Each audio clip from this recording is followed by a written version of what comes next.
बालेश्वर यादव के जो समर्थक हैं वो काफ़ी नाराज़ हो गए और मंच पर ही नारेबाजी होने लगी, होटिंग होने लगी। और इस सीट पर होटिंग और नारेबाजी के बीच में जो बालेश्वर यादव हैं उनके समर्थकों ने ये घोषणा कर दी कि बालेश्वर यादव निर्दल चुनाव लड़ेंगे। 2024 का लोकसभा चुनाव है और इस चुनाव में आज हम किस्सा सियासत में बात करेंगे। कुशीनगर लोकसभा सीट की मंच पर मुलायम सिंह यादव मौजूद थे, लेकिन उनकी मौजूदगी में इस तरह की घोषणा करना एक बड़ा सवाल भी खड़ा हो रहा था। समाजवादी पार्टी का जनाधार जो था वो गिरता हुआ नजर आ रहा था और मुलायम सिंह चुप बैठे हुए थे। 2024 का लोकसभा चुनाव है और इस चुनाव में आज हम किस्सा सियासत में बात करेंगे कुशीनगर लोकसभा सीट की, क्योंकि कुशीनगर लोकसभा सीट पर सियासी जो युद्ध है वो काफ़ी तेज होने वाला है, चूँकि इस सीट पर स्वामी प्रसाद मौर्य ने अपनी पार्टी बनाकर चुनाव लड़ने की घोषणा कर दी है और भारतीय जनता पार्टी ने विजय दुबे को दोबारा चुनाव मैदान में उतारा है। और अगर बात करें साल 2014 की, तो कुशीनगर सीट से यहाँ से राजेश पांडे ने जीत हासिल की थी। मोदी योगी लहर का फ़ायदा मिला था उनको। और इसके पहले की बात करें तो 2009 में ये सीट अस्तित्व में आई और इस सीट पर कुंवर आरपीएन सिंह, जो कुशीनगर के राजा परिवार से ताल्लुक़ रखते हैं, वो इस सीट पर कांग्रेस के टिकट पर जीत हासिल किए थे और कांग्रेस के काफ़ी कद्दावर नेता रहे हैं और केंद्रीय गृह राज्य मंत्री भी रहे हैं। लेकिन अब वो भाजपा में जाके राज्यसभा पर सांसद हो चुके हैं, लेकिन अब वहाँ का जो सियासी समीकरण है वो पूरी तरह से बिगड़ा हुआ है, चूँकि गठबंधन ने अभी प्रत्याशी की घोषणा नहीं की है। और इसके साथ ही अब कुशीनगर की जो सीट है इस पर लड़ाई काफ़ी रोचक होने वाली है। और अगर आज़ादी के बाद का जो चुनाव हुआ था उसकी बात करें तो इस सीट का नाम पडरौना लोकसभा सीट था, चूँकि साल 1994 में देवरिया से अलग होकर कुशीनगर जिला बना और आज़ादी के बाद साल 1957 में पडरौना लोकसभा सीट से पहला चुनाव हुआ। उस चुनाव में कांग्रेस का दबदबा रहा है और कांग्रेस के काशीनाथ पांडे ने इस सीट से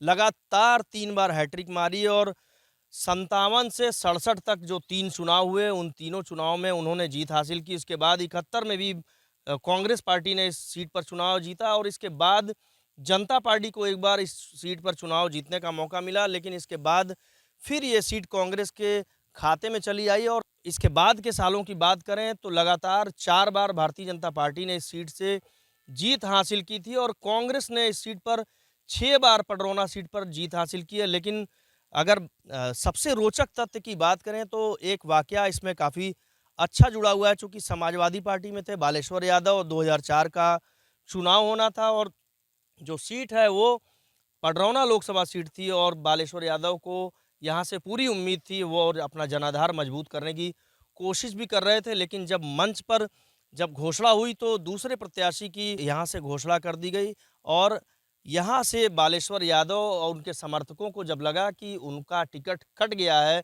तो बालेश्वर यादव के जो समर्थक हैं वो काफ़ी नाराज़ हो गए और मंच पर ही नारेबाजी होने लगी, होटिंग होने लगी। और इस सीट पर होटिंग और नारेबाजी के बीच में जो बालेश्वर यादव हैं उनके समर्थकों ने ये घोषणा कर दी कि बालेश्वर यादव निर्दल चुनाव लड़ेंगे। और निर्दल चुनाव लड़ने की घोषणा के बाद से जो सियासी समीकरण था 2004 का वो काफ़ी बदल गया था और मंच पर मुलायम सिंह यादव मौजूद थे, लेकिन उनकी मौजूदगी में इस तरह की घोषणा करना एक बड़ा सवाल भी खड़ा हो रहा था। समाजवादी पार्टी का जनाधार जो था वो गिरता हुआ नज़र आ रहा था और मुलायम सिंह चुप बैठे हुए थे और समर्थक लगातार नारेबाजी कर रहे थे। और ये जब दृश्य लोगों ने देखा तो जो सियासी घमासान समाजवादी पार्टी के अंदर टिकट को लेकर मचा हुआ था पडरौना सीट पर, वो सामने आ गया और इसका फ़ायदा बालेश्वर यादव को मिला, चूँकि बालेश्वर यादव ने निर्दल चुनाव लड़ने की घोषणा कर दी। एक तरह से समझिए तो मुलायम सिंह से सीधी टक्कर लेना उस समय का आसान नहीं था, चूँकि मुलायम सिंह यादव समाजवादी पार्टी के राष्ट्रीय अध्यक्ष रहे हैं और इसके साथ ही